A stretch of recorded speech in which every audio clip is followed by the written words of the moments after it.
In the summer of 1992, the Danish national football team lifted the European Championship trophy, completing one of the most unlikely underdog runs in the history of the sport. But the official qualification standings tell a different story. Denmark finished in second place. They had failed to qualify, and most of their players were on summer vacation when the tournament began. The squad was hastily assembled to fill a vacancy. The team that had actually won the group, securing the top seed in the tournament bracket, had been removed from the competition by the international community. On the eve of kickoff, an entire country vanished from the international bracket. That missing team was Yugoslavia. Going into the summer of 1992, they were widely regarded as the favorites to win the entire tournament. This was a generational talent pool. The core of the squad had won the Under-20 World Cup in 1987, earning them a reputation as the Brazilians of Europe. Their dominance wasn't theoretical. During the qualifying rounds, the Yugoslavs had decisively beaten Denmark to secure their place at the top of the table. The squad had already arrived in Sweden and begun training when the decision was handed down. A team prepared to compete for a championship was suddenly erased from the tournament's history. To understand why the roster was removed, you have to look back at the Balkans in the late 1980s. A unified Yugoslavia was beginning to fracture along ethnic and religious lines.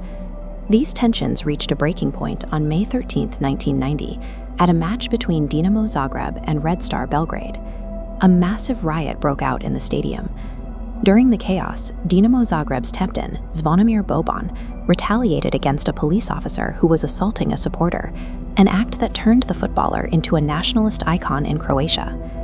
The same ethnic and political divisions that tore through the stadium that afternoon would soon divide the entire country. In June 1991, Slovenia and Croatia formally declared their independence, signaling the end of the post-war federation. The geopolitical split had an immediate effect on the locker room.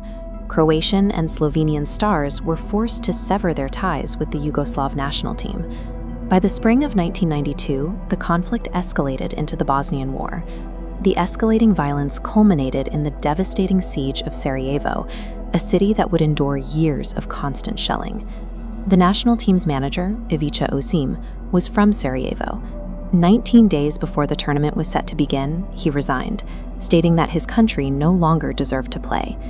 Even as the roster was dismantled and their homeland burned, the remaining players stayed in Sweden, representing a nation that had already ceased to exist.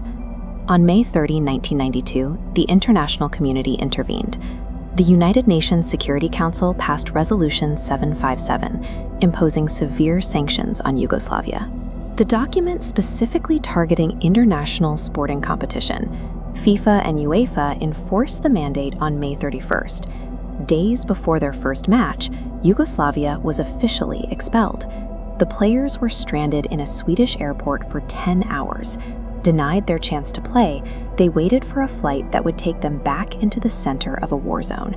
Diplomacy had achieved what no defense on the pitch could: the removal of the tournament's most formidable team. The UN decision triggered a frantic call to the Danish team. They were given 10 days to mobilize a squad that had already mentally moved on to their summer holidays. Playing with no expectations, Denmark defeated the giants of the era, France, the Netherlands, and finally Germany, to take the title. While the Danes celebrated, Yugoslavia was being torn apart. Heavily armored UN soldiers stood guard over burnt-out apartment buildings in the Balkans.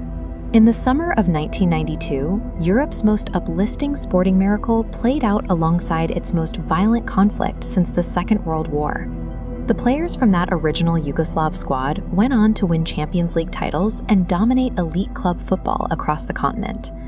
In 1998, several of those same players led an independent Croatia to a third-place finish at the World Cup, finally showing the world the talent that had been sidelined 6 years earlier. Both historians and players share a lingering consensus.